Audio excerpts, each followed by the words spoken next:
সিরাতুন নবী সাল্লাল্লাহু আলাইহি ওয়াসাল্লাম স্বাধীনভাবে শুনবার মতো পরিবেশ তৈরি করে দিলেন। সেই মহান মাবুদের শুকরিয়া সবাই বলি আলহামদুলিল্লাহ।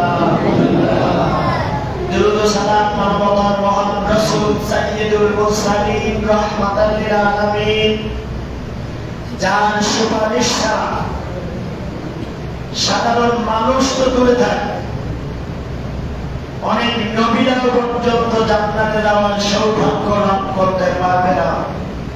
সেই প্রিয় নবীজির উপরে দরুদ সাল্লাল্লাহু আলাইহি ওয়াসাল্লাম। সাথে সাথে রূহের মাগফিরাত কামনা করি।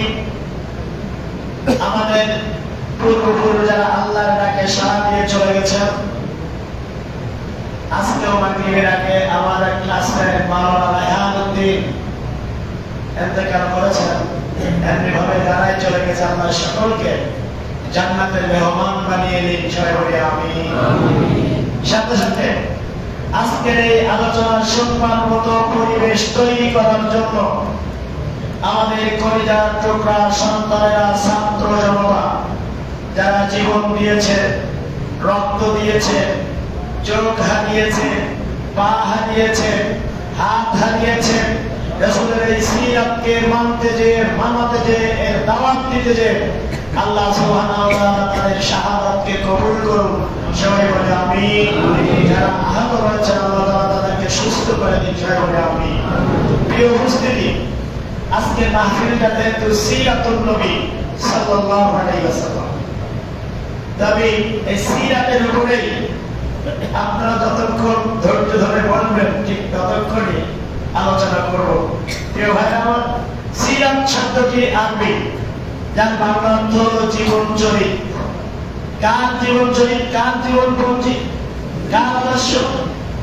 আমাদের প্রিয় নবী সাইয়্যিদুনা মুহাম্মদুর রাসূলুল্লাহ সাল্লাল্লাহু আলাইহি ওয়াসাল্লাম, তিনি উম্মতের জন্য যে আদর্শ রেখে দিয়েছেন, যে আদর্শ অনুসরণের মাধ্যমে গোটা পৃথিবীতে দুনিয়ার জিন্দেগিতে শান্তি প্রতিষ্ঠিত হবে এবং আখিরাতে মুক্তি লাভ করা যাবে, সেই আদর্শটাকেই আরবিতে বলা হয় সিরাত। সিরাতুন নবী অর্থাৎ নবীজির আদর্শ। আল্লাহ সুবহানাহু ওয়া তাআলা বলেন, লাকাদ কানা লাকুম ফি রাসূলিল্লাহি উসওয়াতুন হাসানাহ। ও দুনিয়ার মানুষেরা শোনো, আমি তোমাদের নবীর আদর্শের মধ্যে রেখেছি গোটা পৃথিবীর মানুষের জন্য সর্বোত্তম আদর্শ, সবচেয়ে ভালো আদর্শ।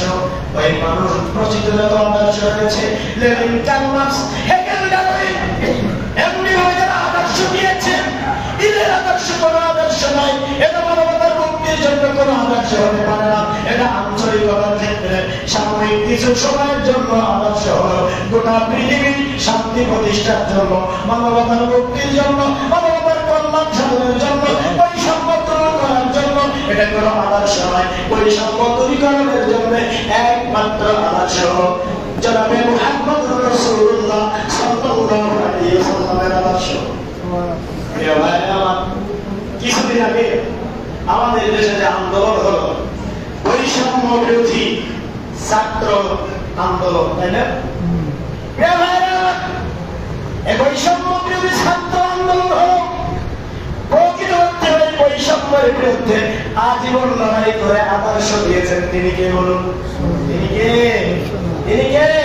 ধনী দরিদ্রের বৈষম্য দূর করেছেন, নারী পুরুষের বৈষম্য দূর করেছেন, মালিক শ্রমিকের বৈষম্য দূর করেছেন, রাজা প্রজার বৈষম্য দূর করে দিয়েছেন, বাপ পালিত পিতার মধ্যে বৈষম্য দূর করেছেন, ভাই ভাই বৈষম্য দূর করে দিয়েছেন, ভাই বোনে বৈষম্য দূর করেছেন, মাতা পিতার অংশীদারিত্বের বৈষম্য নির্ধারণ করে দিয়েছেন, সকল পরিবার বৈষম্য দূর করে দিয়েছেন। তিনি কে? কে তিনি? জনাব মুহাম্মদুর রাসূলুল্লাহ সাল্লাল্লাহু আলাইহি ওয়াসাল্লাম সকল প্রকার বৈষম্য দূরীভূত করে দিয়ে সকলের মধ্যে তিনি আর রাসূলের বিধান অনুযায়ী বৈষম্য দূর হবে।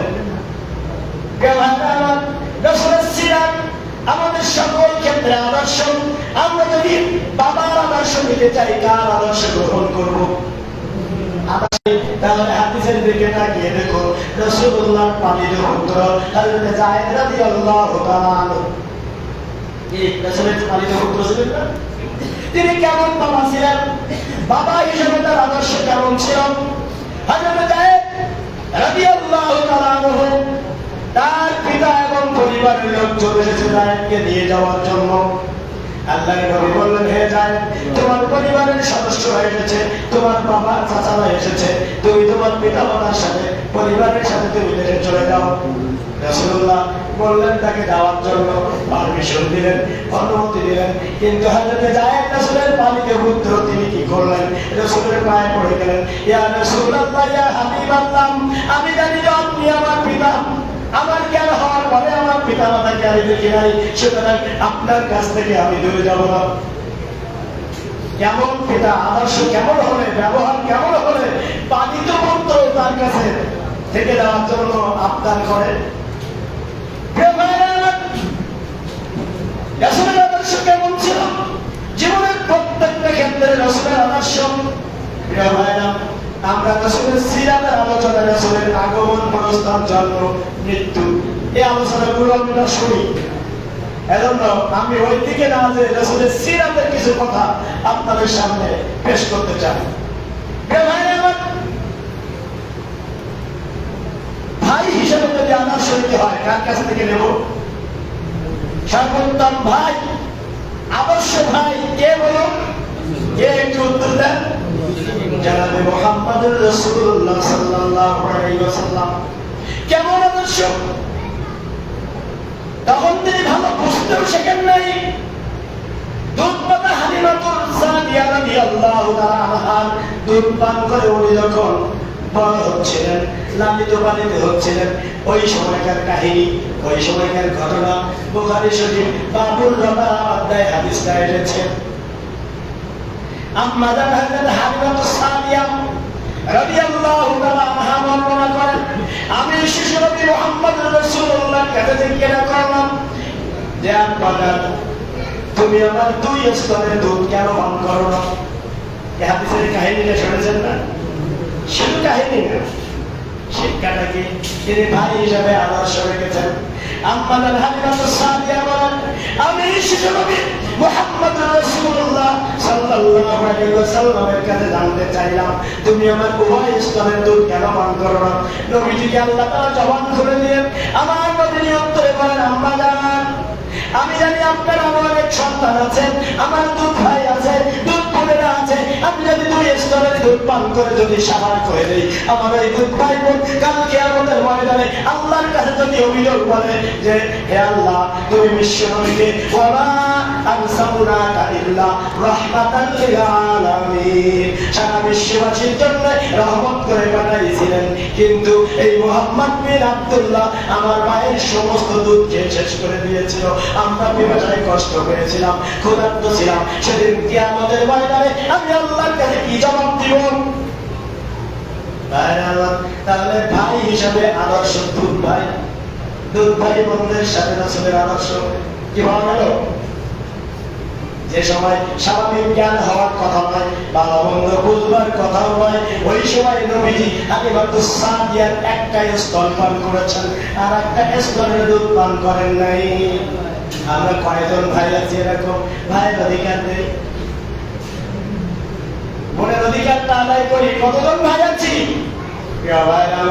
আমরা যে ভাইরা একটু লেখাপড়া জানি, সরকারি চাকরি করি, অফিস আদালত করি, আমরা অনেক ক্ষেত্রে দেখা যায় আব্বা মারা যাওয়ার পর যখন আমাদের নামে যখন পর্সায় নাম ওঠে, আমি একটু শিক্ষিত, আমি হাজি সাহেব, আমি রেজিস্ট্রি অফিসে চাকরি করি বা ডিসি অফিসে চাকরি করি, আমি কিরাক সাহেব, আমার নামে 1 বিঘা জমি রেকর্ড হয়। আমার ছোট ভাই যে ভাইটা লেখাপড়া জানে না, মাঠে ঘাটে কাজ করে, ওর নামে কি সমান রেকর্ড হয়? যদি হয় তাহলে নবীর আদর্শ মানলাম। আমার নামে 1 বিঘা রেকর্ড হলো, আমার পৈতৃক সম্পত্তি ছোট ভাইয়ের নামে যদি 100 কম হয়, নবীর উম্মত দিয়ে হওয়া যাবে? নবীর উম্মত হওয়া যাবে? এটা কম যাবে? দিলেন ওয়াতিদাল কুরবা হাক্কাহু, নিকটাত্মীয়ের অধিকার আদায় করো। মেরাজের রাতে আল্লাহ তাআলা তার প্রিয় হাবিবকে যখন মেরাজে নিয়ে গেলেন 14টা মূলনীতি শিক্ষা দিয়েছিলেন। সেই মূলনীতির ভিতরে তৃতীয় নম্বর ছিল ওয়াতিদাল কুরবা হাক্কাহু, নিকটাত্মীয়ের অধিকার আদায় করো। আপনার আমার নিকটাত্মীয়, আমার আব্বার সম্পত্তিতে, বাবার সম্পত্তিতে যারা ওয়ারিশ হবে, এরাই হলো আপনার আমার 1 নম্বর নিকটাত্মীয়। আমার ভাই, আমার বোন, আমার ফুফু, আমার বাবা রেখে দেওয়া সম্পত্তিতে যারা ওয়ারিশ হবে, এরাই আমার সবচাইতে নিকটাত্মীয়। দেখতে দেখুন এরপরে নামলো আমি আমার ভাইয়ের যদি সমান অংশ দিতে না পারলাম, আমার মতো ইমাম সাহেব, আমার মতন খতিব সাহেবের পিছনে কি নামাজ হবে? হবে। নবীর আদর্শ যদি আমি খতিব সাহেব মানতে না পারি, আমি ইমাম সাহেব ভাইয়ের অংশ যদি কমাই দেয়, তাহলে আল্লাহ সুবহানাহু ওয়া তাআলার নির্দেশনা অনুযায়ী লাকাদ কানা লাকুম ফি রাসূলিল্লাহি উসওয়াতুন হাসানাহ, নবীর আদর্শ হলো সর্বোত্তম আদর্শ। মুখে বললাম কিন্তু পঞ্চাশ ভাইয়ের নাম সমানভাবে ওঠালাম না, নবীর আদর্শ মানা হলো। আমার মতো ইমামের পিছনে নামাজ হবে। আল্লাহ তাআলা বলেছেন সূরা আন-নিসা আয়াত নম্বর 12, রব্বুল আলামিন পরিষ্কার করে জানিয়ে দিয়েছেন লিত্তাকারি মিসলু হাজ্জিল উনসাইন। ও দুনিয়ার মানুষেরা, বিশ্ব নবীর উম্মতেরা শোনো, একজন ভাইয়ের জন্য অংশ হলো বোনের দ্বিগুণ। 2 বোন যা পাবে, 1 ভাই সেই অংশ পাবে। ঠিক কিনা কন? ঠিক কিনা? আল্লাহ তাআলা অংশ দিয়ে দিলেন। আমার নবী শিশু বয়সে তার 2 ভাইয়ের জন্য সমভাবে একটা স্তন রেখে দিয়েছেন, দুধ পান করার জন্য 2 বোনের জন্য অংশ রেখে দিয়েছেন। আমরা আমাদের বোনেদের অংশটা কেমন দেই? বোন যখন বিবাহ হয়ে যায়, বোন যখন শ্বশুর বাড়ি চলে যায়, বাবার লাগানো কাঁঠাল গাছে 100 খান কাঁঠাল হয়েছে। 2 ভাই 1 বোন যদি থাকে, বলুন তো বোন কয় খান কাঁঠাল পাবে?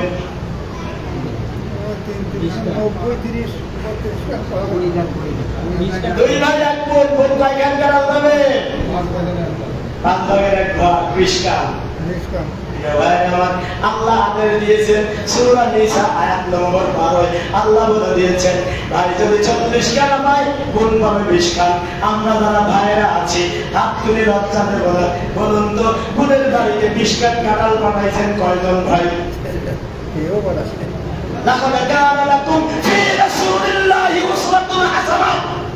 আল্লাহ তাআলা বলেন দুনিয়ার নবী, বিশ্ব নবীর উম্মতেরা শোনো, আমি আল্লাহ তাআলা তোমাদের আদেশ দিলাম, তোমাদের জন্য সর্বোত্তম আদর্শ হলো নবীর আদর্শ।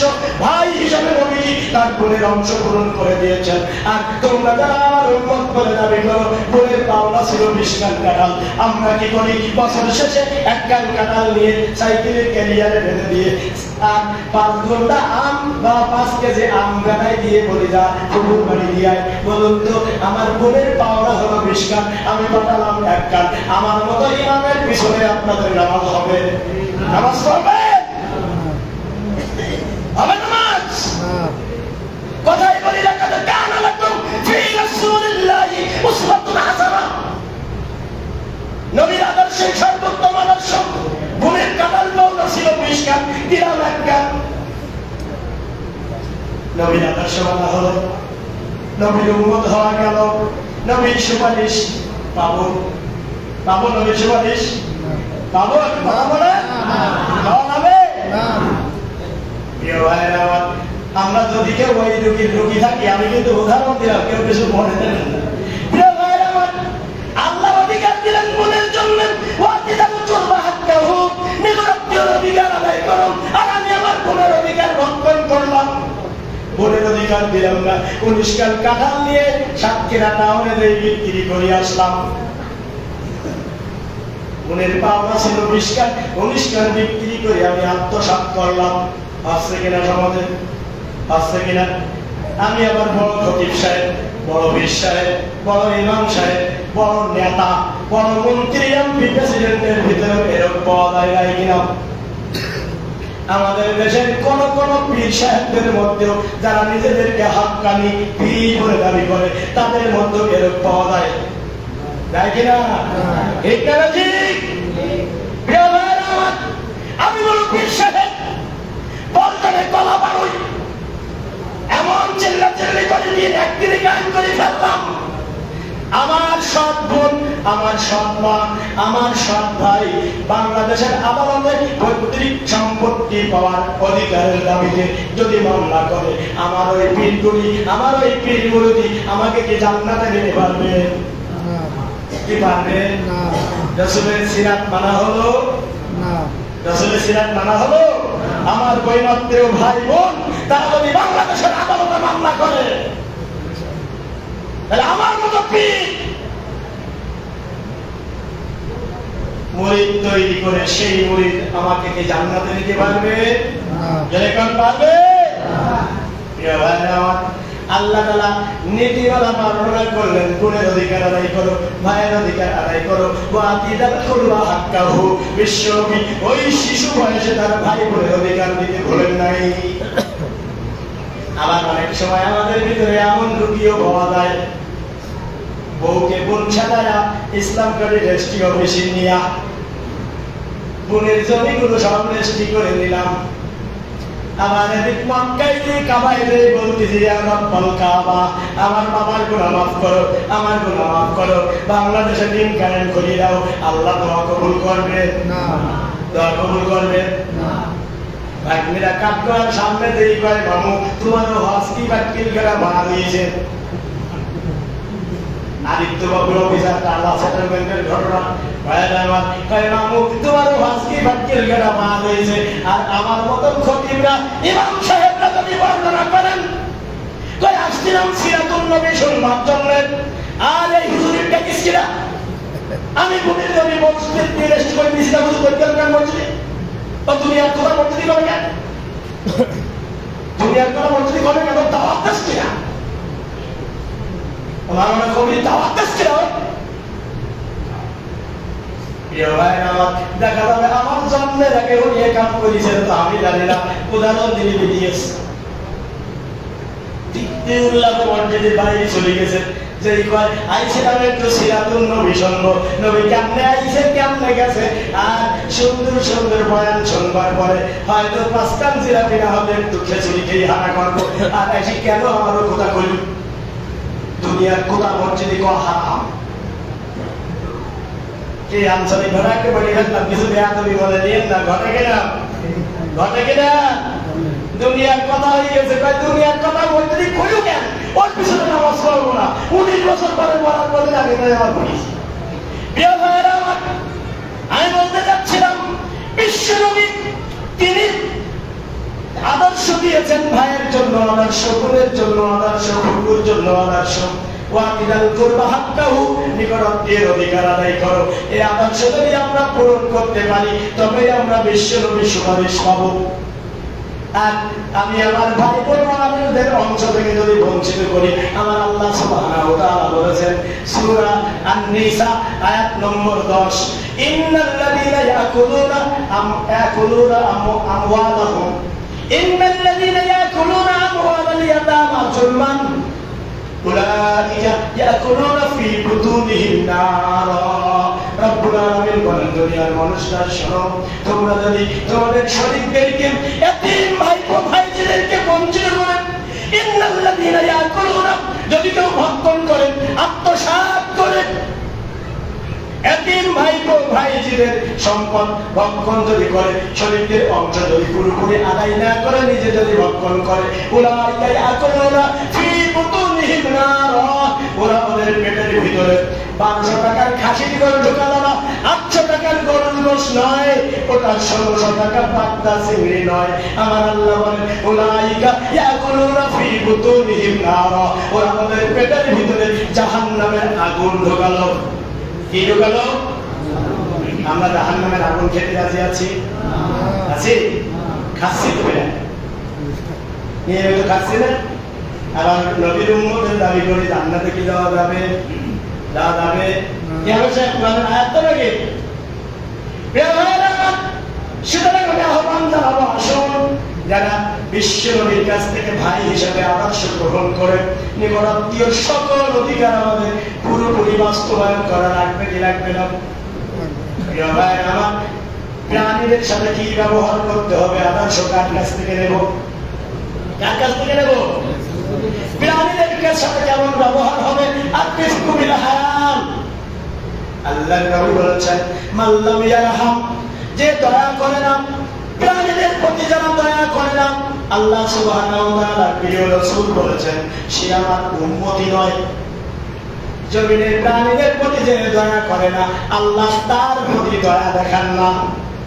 সুতরাং আমরা অনেক সময় নাঙ্গল চাষ করতে যে গরু যদি পাশুটি যদি না পারে, যদি শুয়ে পড়ে, অনেক সময় পিটাতে পিটাতে আত্মারা করে ফেলি, ভিজি গামছা দিয়ে মুখটা এড়ি ধরি, দোমাতকেই ধরি, মার দেয়।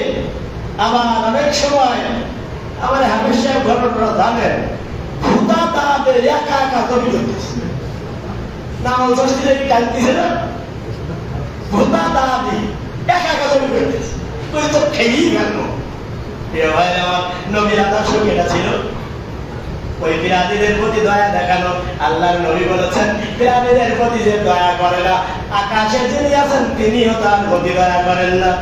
সুতরাং প্রাণীদের প্রতি কেমন ব্যবহার করতে হবে এই আদর্শ দেখিয়ে দিয়েছেন আমার প্রিয় রাসূল।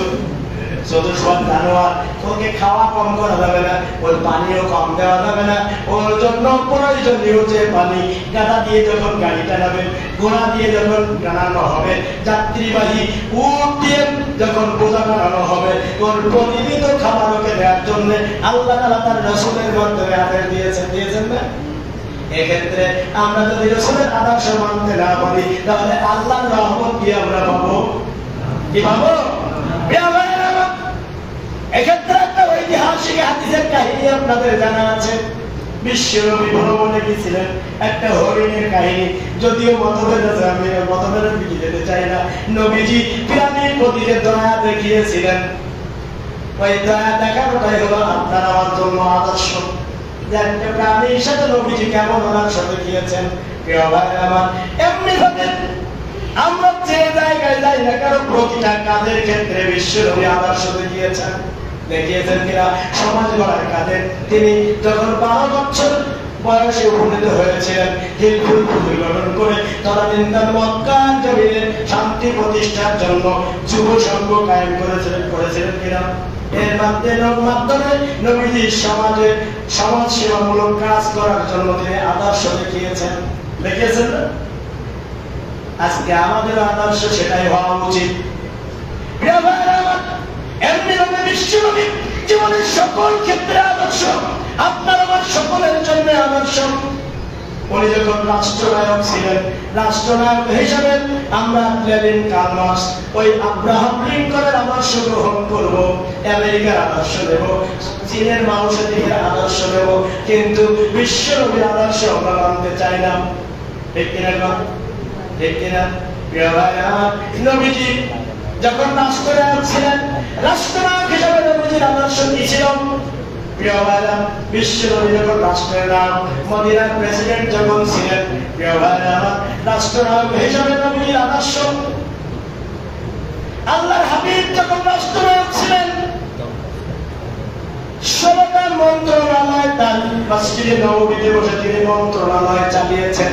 এই মন্ত্রণালয় চালানোর ক্ষেত্রে নবীজি যে আদর্শ দেখিয়েছেন, এই আদর্শ আপনার আমার জন্য আদর্শ।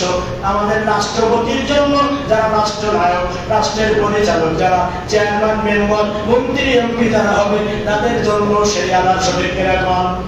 ঠিক কিনা?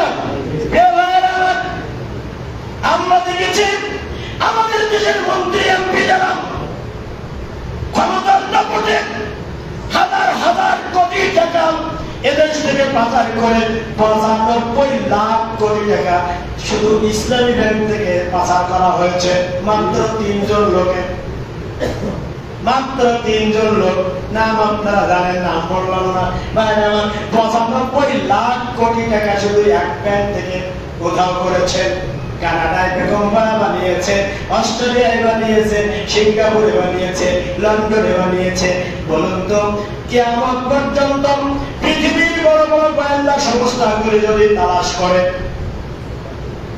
আমেরিকার সিআইএ, পাকিস্তানের আইএসআই, বিশ্ববিখ্যাত ইসরায়েলের গোয়েন্দা সংস্থা মোসাদ, চীনের চিনহুয়া, ভারতের রং, বাংলাদেশের দুদক, এনএসবি, ডিএসবি, এনএসআই, যত গোয়েন্দা সংস্থা আছে কিয়ামত পর্যন্ত যদি তালাশ করে, বলুন তো বিশ্বনবী রাষ্ট্রনায়ক থাকাকালীন সময়, প্রেসিডেন্ট থাকাকালীন সময় একটা টাকা বাইরে পাচার করেছেন বলে কেউ প্রমাণ দিতে পারবে? এটাই তো ছিল রাসূলের সিরাত। রাষ্ট্রনায়ক হিসেবে রাসূলের সিরাত তো ছিল এটাই। একটা টাকা প্রমাণ দেওয়ার মতো ক্ষমতা পৃথিবীর কারো হবে? কোন ঐতিহাসিকের হবে? বাইরে আমার ছিল তাই না? কিয়ামত পর্যন্ত যদি এরা তালাশ করে, বড় বড় ঐতিহাসিকরা এরা যদি পর্যালোচনা করে, পৃথিবীর দামি দামি গোয়েন্দা সংস্থাগুলো কিয়ামত পর্যন্ত যদি তালাশ করে, বলুন তো আল্লাহর হাবিবের চাঁদে একখান তিরানের টিন কেউ বের করতে পারবে? পারবে? পারবে? আমার রাষ্ট্রনায়ক থাকাকালীন রাষ্ট্রীয় কাজ, সামাজিক কাজ বিশ্বনবী 16টা মন্ত্রণালয়ের মাধ্যমে করেছেন। আহলুস সুফার মতো অসহায় দরিদ্র রাসূলের এসএসএফ যারা মসজিদে নববীতে থাকতেন, হাজী সাহেবরা দেখে এসেছেন মসজিদে নববীর একটা বাউন্ডারি এখন কাপড় দিয়ে বাউন্ডারি দেওয়া আছে। ওখানে যারা বসবাস করতেন 70 থেকে 80 জন সাহাবী রাসূলের এসএসএফ হিসাবে সব সময় স্পেশাল সিকিউরিটি ফোর্স হিসাবে ব্যবহার হতেন। ওদের ভিতরে ওনাদের খাওয়া দাওয়া রাষ্ট্রীয়ভাবে ম্যানেজ করা হতো। বিশ্বনবী যখন আসহাবে সুফফার যখন তালিকা করেছেন, অসহায় দারিদ্র মহিলাদের ভিতরে যখন গর্ভভাতার তালিকা করেছেন, বিজেপিদের যখন তালিকা করেছেন, বিশ্বনবী যখন বয়স্ক ভাতার তালিকা করেছেন, পৃথিবীর কোন গোয়েন্দা সংস্থা কি আছে আমাদের দেশের একটা গর্ভভাতার তালিকা করার জন্য? মেম্বার চেয়ারম্যান থেকে শুরু করে সমাজ কল্যাণ অফিসার পর্যন্ত কখনো 3000, কখনো 5000, কখনো 10,000 টাকা গ্রহণ করে কিনা? করে কিনা? আপনাদের এলাকার মেম্বাররাও করেন। আল্লাহর হাবিব কিয়ামত পর্যন্ত যদি পৃথিবীর গোয়েন্দা সংস্থাগুলো তালাশ করে, বলুন তো রাসূল যখন তালিকা করেছেন কারোর কাছ থেকে একটা টাকা, একটা দিরহাম বা একটা দিনার ঘুষ গ্রহণ করেছেন, এর কোনো প্রমাণ কি কেউ দিতে পারবে? রাসূলের সিরাত বোঝা যায়? সিরাত বোঝা যায়? আমরা যদি শুধু কিসসা কাহিনী শুনি, প্রিয় ভাইরা আমার, কিসসা বলার আদর্শ যদি শোনেন কার কাছ থেকে নেবেন? ওয়াইজিনরা কিসসা বলবে, ইমাম সাহেবরা, খতিব সাহেবরা কিসসা বলবে, কাহিনীও বলবে। আদর্শ কাজ কার কাছ থেকে নেবেন? কার কাছ থেকে নেব? সূরা ইউসুফ আয়াত নম্বর 3, আহসানুল কাসাসি বিমা আওহাইনা ইলাইক। কি কোরআনের আয়াত হচ্ছে? আমার আল্লাহ বলেন, তোমরা যদি মানুষের সামনে যদি কিসসা বর্ণনা করো, কোন শিক্ষামূলক কাহিনী যদি বর্ণনা করো, তাহলে আমি আল্লাহ তাআলা আমার নবীকে, হে নবী, আপনার সামনে আমি উত্তম নসিহত, উত্তম কিসসা বর্ণনা করেছি। কুরআনুল কারীমের কিসসাগুলি বর্ণনা করুন। 500 আয়াত আমি নাযিল করে দিয়েছি এই কিসসা সম্পর্কে, কাহিনী সম্পর্কে, সেখান থেকে আপনি বর্ণনা করুন। এটাই হলো নবীদের কিসসা বলার কাহিনী। আজকের নবীদের কাহিনী যদি বর্ণনা করেন, কোরআনের কাহিনী যদি বর্ণনা করেন, কাহিনী যদি সত্য হবে। ইউসুফ জুলাইখার কাহিনী যদি বর্ণনা করেন, লোকেরাও তারা কান খাড়া করে অন্তর দিয়ে কাহিনী শুনবে, মজাও হবে, আবার শিক্ষাও হবে। মিথ্যা বলা লাগবে না? লাগবে? লাগবে? মিথ্যা বলা লাগবে? প্রিয় ভাইরা আমার, এমনি ভাবে হযরত মূসা আলাইহিস সালাম এবং ফিরাউনের জাদুকরদের ভিতরে একটা লড়াই আছে না? লড়াইয়ের একটা কাহিনী আছে না? কুরআনুল কারীমের 7টা সূরার ভিতরে আছে। সূরা আল-আরাফ 104 আয়াত থেকে দেখবেন ওখানে কাহিনীটা আছে। সূরা কসাসের ভিতরে আছে, সূরা আম্বিয়াতে আছে। এমনি ভাবে আল্লাহ সুবহানাহু ওয়া তাআলা পরিষ্কার করে জানালেন, মূসা আলাইহিস সালাম এবং ফিরাউনের জাদুকরদের ভিতরে একটা লড়াই হবে।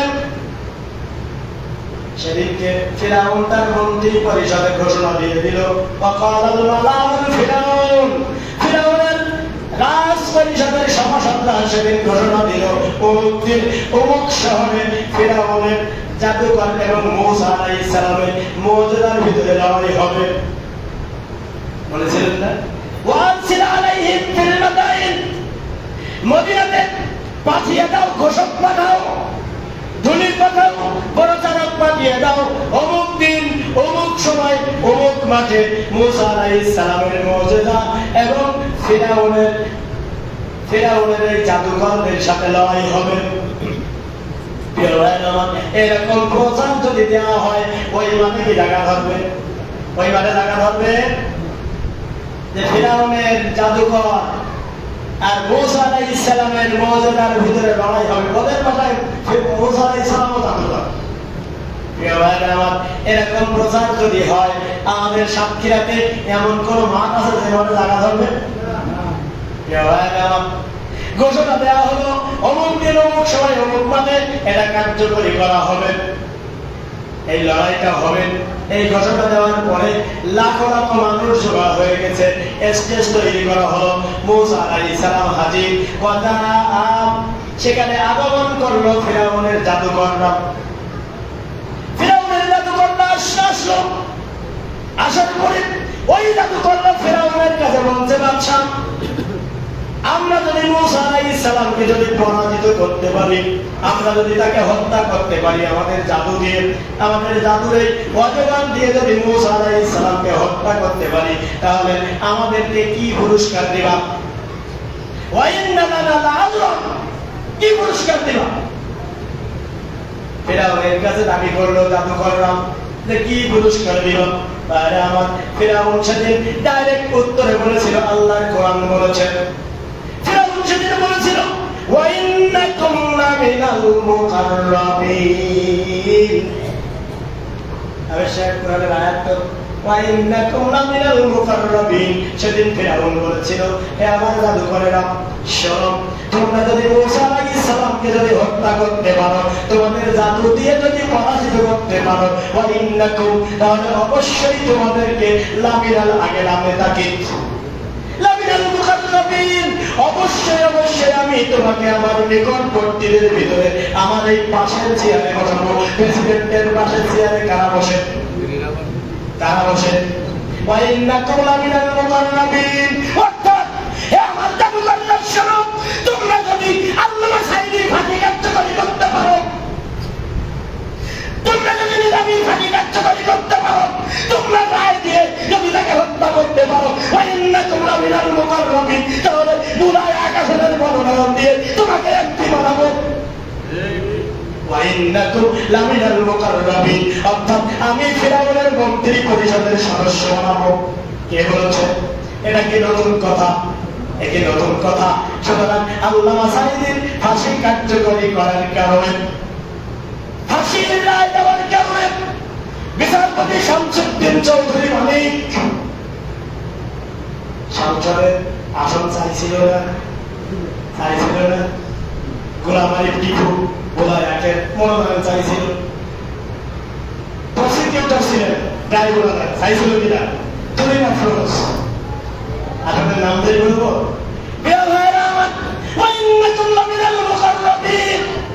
হে আমার জাদুকররা, শোনো, তোমরা যদি মূসা আলাইহিস সালামকে যদি পরাজিত করতে পারো, মূসা আলাইহিস সালামকে যদি তোমাদের জাদু দিয়ে যদি হত্যা করতে পারো, তাহলে তাকে যদি পৃথিবীর মানচিত্র থেকে যদি দূর করে দিতে পারো, ওয়া ইন্নাকুম লামিনাল মুকাররাবিন, তাহলে আমার ফিরাউনের এই জাদুকরের এমপি, বিনা ভোটের এমপি তোমাকে বানাবো। এরকম পুরস্কার যদি দিতে চাওয়া হয়, তাহলে মামলায় আর সাক্ষী লাগে? সাক্ষী লাগে? সাক্ষী লাগে? কি হলো সেদিন? ফিরাউনের জাদুকররা মূসা আলাইহিস সালামকে বলল, আলকিব, হে মূসা, তুমি তোমার জাদু আগে দেখাও। কিন্তু মূসা আলাইহিস সালাম বলেছিলেন, ইসলামী আন্দোলনের নেতারা নবীরা কখনো আক্রমণ করে না, ওমা ইয়ানবাগী লা, এটা নবীদের চরিত্রের বৈশিষ্ট্য নয়, এটা শোভনীয় নয়, আগে তোমরা করো। জাদুকররা তাদের জাদু প্রয়োগ করল, তৈরি হয়ে গেল। আর এরা কি করলো? ওই বিশাল আকৃতির সাপ বনি ইসরাইলের লোকদেরকে টপাটপ গিলে খাওয়া শুরু করলো। সামনে যেটা হয় গোগরা খেতে লাগলো। মুসা আলাইহিস সালাম স্টেজের যেখানে আছেন ওই দিকে হা করে চলে আসছেন। ওইখানে যারা দর্শক ছিল বনি ইসরাইলের 1.5 লাখ মানুষ, মুসা আলাইহিস সালামের উম্মতেরাও সেখানে ছিল। ফাতার আগুন ওদের হাতের নাড়ি তখন পড়িয়ে দিতে লাগলো। লাগবে কিনা? বিশাল আকারের নজরকাল, কত বড় লাগবে না? একটা ফোনা ধরা সাপ যদি কিনে পড়ে কত লাগবে না? একটা ঘর সিটা ওই যদি এখানে আসে আমরা কি বসবারে আমরা আল্লাহ সাইডে উদাহরণ দিতে ও সব লাগবে না। তার হুল নেই, দাঁত নেই, বিষ নেই, একটা ব্যায়াম যদি এখানে আসে ব্যায়াম আল্লাহ হবে কি? তার সাইডে আমরা বেশি লাভ হবো কিনা? প্রিয় ভাইরা আমার, মুসা আলাইহিস সালামের দিকে ফিরাউনের জাদুকরদের তৈরি করা অজগর যখন আসছিল তখন ওই দর্শকরা কাঁপতে শুরু করছে, কান্নাকাটি করা শুরু করছে। ভয় পেয়ে গেল। এক পর্যায়ে মুসা আলাইহিস সালামের কাছাকাছি যখন এসে গেছেন আল্লাহ তাআলা আদেশ দিলেন, আলকি ফিহি আসা, হে মুসা তোমার হাতে যেটা রয়েছে ওমা তিলকা বিয়ামিনিকা ইয়া মুসা, হে মুসা তোমার হাতে ওটা কি? মুসা আলাইহিস সালাম বললেন একটা লাঠি। এই লাঠি দিয়ে তুমি কি করো? মুসা আলাইহিস সালাম বলেছিলেন এই দিয়ে আমি রাখালগিরি করি, আমি বেশ চড়াই, বকরি চড়াই, গাছের পাতা পেলে আমি এদেরকে খেতে দেই। আল্লাহ তাআলা ওই সময় বললেন যখন মুসা আলাইহিস সালাম অত্যন্ত কাছে যখন অজগরগুলি চলে এসেছেন, ইমানদাররা বনি ইসরাইলের লোকেরা যখন ভয় পেয়ে দৌড়াদৌড়ি করা, চিল্লাচিল্লি করা শুরু করেছে, আল্লাহ তাআলা আদেশ দিলেন হে মুসা আলকি ফি আসা, তোমার হাতের লাঠিখানা এবার ছাড়ো।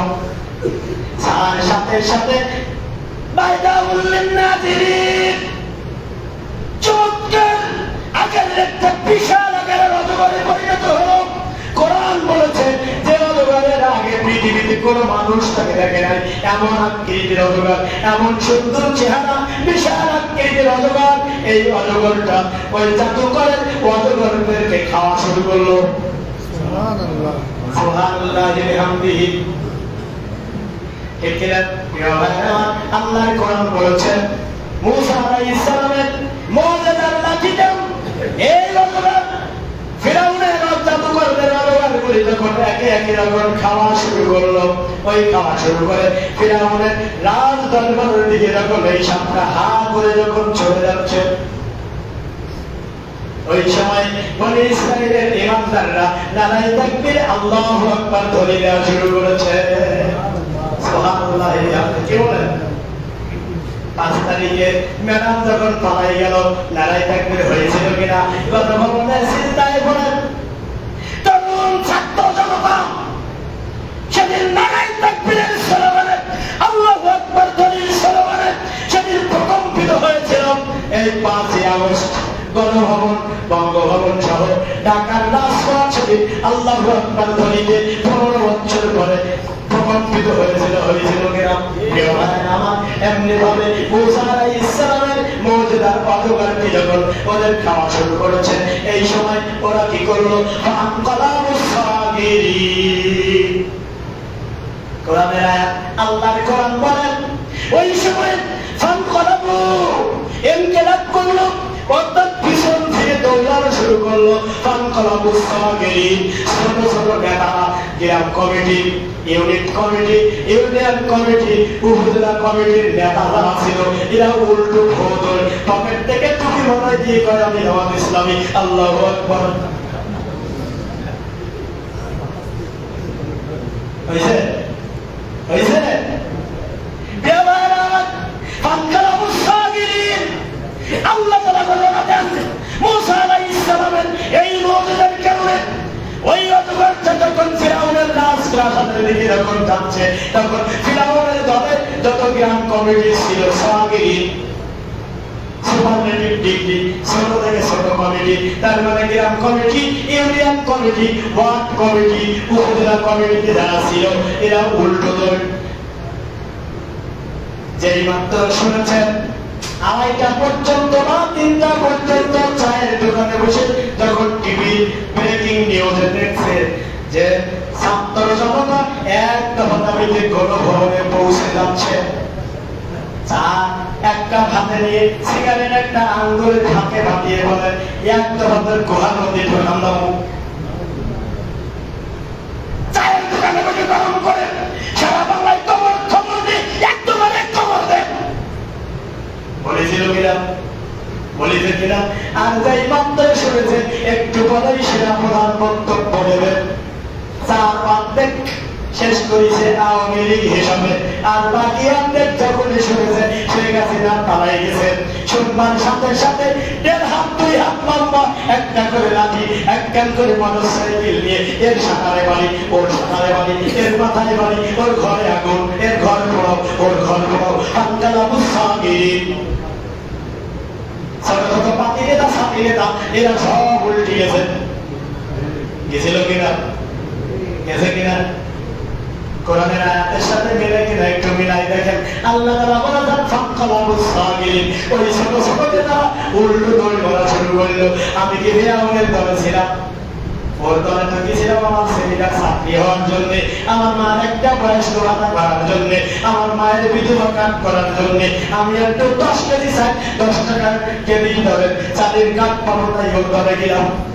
ফাক্কালা মুসাগির, ওই মুসা আলাইহিস সালামের উম্মতরা শোনো, আমরা তো ফিরাউনের দলে গিয়েছিলাম আমার ছেলেটা মুক্তিযুদ্ধ করে চাকরি নেব বলে। আমি তো গিয়েছিলাম আমার ছেলেটাকে বিসিএস ক্যাডার বানাবো, আমার ছেলেটাকে ঢাকা বিশ্ববিদ্যালয়ে ভর্তি করাবো, আমার ছেলেটাকে বুয়েটে ভর্তি করাবো। তার জন্যই তো আমি ফিরাউনের দলে গিয়েছিলাম। ফাক্কালা মুসাগির, ছোট ছোট নেতারা তখন এভাবে বলা শুরু করলো। বলেছে কিনা? বলছে কিনা? ওর পরে না তাই বলেন। আর কেন্দ্রীয় নেতারা কি করলো? ছোট নেতা ফাক্কালা মুসাগির, ছোট নেতারা দল পাল্টাতে শুরু করেছে। এখন শুধু খবর আছে ভাই একটু আসেন আমরা জামাত ইসলামীতে যোগদান করবো, এই আওয়ামী ভালো কথা, আমরা যোগদান করবো। প্রিয় ভাইরা আমার কুতুবকে সেক্রেটারি জেনারেল বলে দিয়েছেন যোগদান করতে হলে ঊর্ধ্বতনের পারমিশন নেওয়া লাগবে, কারণ সারা জীবন তুমি আকাম করেছো, চাঁদাবাজি করেছো, গরিব অসহায় মানুষের ফসল নষ্ট করে দিয়েছ, ঘেরে বিষ ঢেলে দিয়েছ, বাড়িতে শুইতে দাও নাই, দারোগা ডেকে ডেকে তাদেরকে গ্রেফতার করিয়ে দিয়েছ। সুতরাং এরকম লোক এখন ফর্ম পূরণ করে যদি সামনে আনা হয় দলের বারোটা বাঁধবে কিনা? বাঁধবে কিনা? প্রিয় ভাইরা আমার, আর আল্লাহ সুবহানাহু ওয়া তাআলা তাই পরিষ্কার করে জানিয়ে দিলেন ফাক্কালা মুসাগির, এটা ওই মুসা আলাইহিস সালামের যুগে ওই ফিরাউনের অনুসারী লোক এমনি ভাবে মুসা আলাইহিস সালামের দলে যোগদান করেছিল। প্রিয় ভাইরা, আমরাও নেব, যোগদান করবেন, আর একটু প্রসেস করি। ফাইন্দাবু সূরা তাওবা আয়াত নম্বর 5 আমার আল্লাহ বলে দিলেন ফাইন্দাবু, ওরা যদি তওবা করেন, ওয়া আকামুস সালাহ যদি নামাজ আদায় করেন, ওয়া আতাউজ যাকাত যদি যাকাত আদায় করে, ফাখাল্লু তাহলে ওদের একটু রুখসত দাও, ওদের একটু অবকাশ দাও। এজন্য কিছুদিন সময় লাগবে, লাগবে কিনা? আল্লাহ বলেছেন ফাখাল্লু, ওদেরকে একটু অবকাশ দাও, একটু সময় দাও, ওরা একটু সংশোধন হয়ে আসুক, না হলে আমাদের সেই মেলাই ওয়াজুল কাদেরের মতো বলে দিবে অনুপ্রবেশকারী। এদের অবস্থা বাংলাদেশে আওয়ামী লীগে হবে না নাকি? তুমি অনুপ্রবেশকারী আসতেছ কিনা এ দেখা লাগবে না? লাগবে কিনা? আমাকে খাবার দিচ্ছে অনুপ্রবেশকারী আসতেছ কিনা সেটা আমরা দেখবো না। এজন্য আল্লাহ বললেন ফাইন্দাবু, ওরা তওবা করবে, ওয়া আকামুস সালাহ নামাজ কায়েম করবে, ওয়া আতাউজ যাকাত ওরা যাকাত চালু করে দিবে, ফাখাল্লু তাহলে ওদেরকে অবকাশ দেওয়া হবে একটা সময়ের ব্যবধানে, এরপরে ওদেরকে আমাদের সাথে নেওয়া হবে। প্রিয় ভাইরা আমার, সেদিন বলেছিল ফাক্কালা মুসাগির, ছোট ছোট নেতারা দৌড়ানো শুরু করলাম, আর বড় বড় নেতারা কেন্দ্রীয় নেতা, কেন্দ্রীয় কমিটি, স্ট্যান্ডিং কমিটি, প্রেসিডিয়ামের সদস্য, প্রেসিডিয়াম সদস্য, স্ট্যান্ডিং কমিটির সদস্য, স্থায়ী কমিটির সদস্য, দলের নীতি নির্ধারক যারা, আমার আল্লাহ তাআলা বলেন সেদিন মুসা আলাইহিস সালামের জমানায় ওই ফিরাউনের জাদুকররা তারা কি করলো? ফালাকাহু সাজিদিন, ওরা সিজদায় পড়ে গেল। সাহাবাতুস সাজিদিন, সেদিন ফিরাউনের জাদুকররা সিজদায় পড়ে গেল। তার মানে কি ফিরাউনের দল ত্যাগ করে মুসা আলাইহিস সালামের দলে যোগদান করলে, তাই না? সেদিন ওই জাদুকররা সিজদায় পড়ে গেল। জিজ্ঞাসা করা হচ্ছে, ফিরাউন তার কাছে প্রশ্ন করছে যে তোমরা, ফিরাউন ওই সময় বলছে যে কি ব্যাপার দেখিছো, এরা আমানতু বিরব্বি মূসা ওয়া হারুন, আমরা মূসা এবং হারুনের রবের প্রতি ঈমান এনেছি, তোমার মতো ব্যক্তির ফিরাউনের প্রতি না। ঠিক কিনা? ঠিক কিনা? ফিরাউনের প্রতি নয়। ফিরাউন তখন বলল, হে আমার জাদুকররা, কপ্রান আযান লাকুম, আমার অনুমতি না নিয়ে আমি তোমাদেরকে বেতন দেই, আমি তোমাদেরকে লাশ প্রাণের মতো বাড়ি দিয়েছি, তোমাদেরকে ওই বনানীতে গুলশানে বাড়ি করে দিয়েছি, তোমাদেরকে রাষ্ট্র থেকে ভাতা প্রদান করি, আর কপ্রান আযান লাকুম, আমার পারমিশন না নিয়ে তুমি মুসার কাছে চলে গেলে। বুঝতে পেরেছেন ফিরাউনের ভাষাটা? বলি তোমরা মুসার কাছে চলে গেলে, অথচ আমি বেতন দেই, আমি তোমাদেরকে রেশন দেই, তোমাদেরকে গুলশান বনানীর মতো জায়গায় বাড়ি করে দিয়েছি, কপ্রান আযান লাকুম। ও আমার জাদুকররা শোনো, তোমরা এখনই কেন দল ত্যাগ করলে? এখনো তো ওয়ালিউল্লিমুনা কাবীরাকুম, তোমাদের উস্তাদদের আনবো, বিদেশি ডক্টরদের নিয়ে আসবো, বিচারপতিদের নিয়ে আসবো, এখন তোমরা তাদের কাছ থেকে জাদুবিদ্যা শিখেছে, তোমাদের উস্তাদদের নিয়ে আসবো। তো প্রভু মূসা আলাইহিস সালামের এই মুজিজার সাপকে ধ্বংস করতে হবে। জাদুকরের তখন ওই জাদুকররা বলল, হে বাদশা শুনুন, আপনি যতই বলেন না কেন, আপনি যাই বলেন না কেন, আমরা তো ঈমান এনেছি এক আল্লাহর পরে, মূসা ও হারুন আলাইহিস সালামের রবের পরে, এই ঈমান থেকে আমরা এক চুল পরিমাণ বিচ্ছিন্ন হব না। তখন ফিরআউন বলে, এর পরিণতি কি তোমরা জানো? এর পরিণতি হলো লাউকাত্তিয়ান্না আইদিয়াকুম, তোমাদের হাত কেটে ফেলবো, মিন খিলাফিন, কোনাকুনি, ডান হাত কাটলে বাম পা কাটবো, আর বাম হাত কাটলে ডান পা কাটবো। তাই তো কোরআনের আয়াত, লাউকাত্তিয়ান্না আইদিয়াকুম, আগে নামটাকে ছেড়ে নুনটাকে, লাউকাত্তিয়ান্না, তোমাদেরকে কেটে ফেলবো, অবশ্যই অবশ্যই কাটবো। লাউকাত্তিয়ান্না আইদিয়াকুম, তোমাদেরকে হত্যা করবো, সুম্মা উসাল্লিবান্নাকুম আজমাইন, এরপরে আবার সকলকে তোমাদের ফাঁসি দড়িয়ে ঝোলাবো, শুলে চড়াবো। প্রিয় ভাই আমার, এই ঘোষণা দেওয়া হয়েছিল কিনা? যত বড় মাপের নেতা হোক, কেউ পার পাবে না, এই বলা হয়েছিল, হয়েছিল না? এটা নতুন কোনো কথা নয়, এটা সে যুগে ফিরআউন বলেছিল। ওই সময় আমাদের জাদুকরেরা তখন কি বললো? লা তাইলা, তুমি যতই বলো না কেন, তোয়াক্কা করি না, আমরা যে ঈমান এনেছি, আমরা এটা তোয়াক্কা করি না, যতই বৃষ্টির মতো গুলি বর্ষণ করো না কেন, তোমাদের গুলির ভয় আমরা করি না। বুকটা ফেটে দিয়েছে, দিছিল কিনা? দিছিল কিনা? আমি বলছিলাম বিশ্বনবী ছিলেন, আদর্শ যদি গ্রহণ করতে হয়, কাহিনী বলানোর আদর্শ কোথাও থেকে নেব? সে আদর্শটা